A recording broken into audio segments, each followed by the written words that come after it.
Hey everyone, it's Michelle, back with a totally belated review of the newest stuff pack, Tiny Living.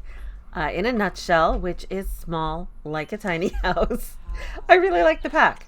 The Kass and Bill by assets are fun and comfortable with a variety of swatches, and as someone who builds a ton of tiny houses already, this pack is pure catnip.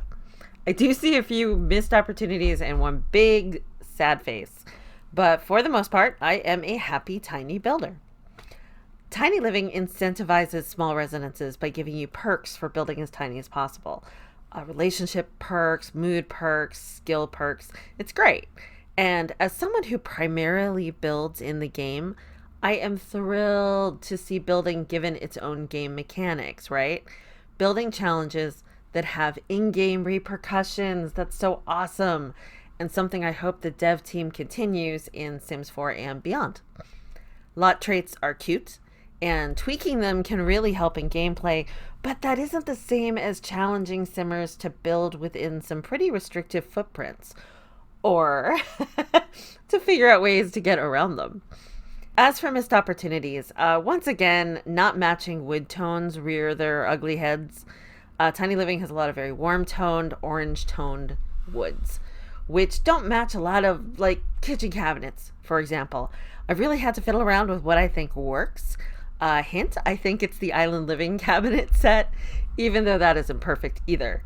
I don't think we needed a new toilet, though it is cute.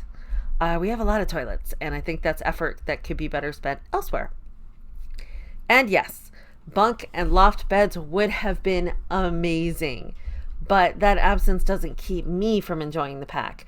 Your mileage may vary. I'm not going to tell you how to feel. For me, though, it's nowhere near a deal breaker with Tiny Living. Now on to the sad face portion. The Murphy beds are super cool looking. The adjacent bookshelf components are awesome, especially the way they snap onto the main bed. But the Murphy beds are also demon furniture from hell that would rather eat your sim than let them rest for a night. And unless you want to download a mod or you get your Sims handing this up really fast, you're going to lose someone to the rapacious, carnivorous monster that is the Murphy bed. Back to the positive, though.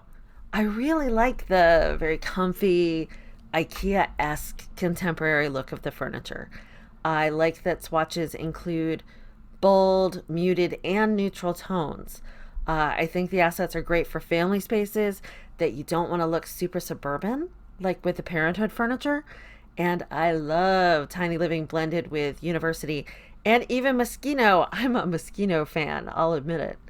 I'm going to use this pack a lot, except for the bed, because it wants to eat my face. Thank you so much for giving this tiny little review your time. I really appreciate it, as always. Like and subscribe if you're so inclined, and I will see you in my next video.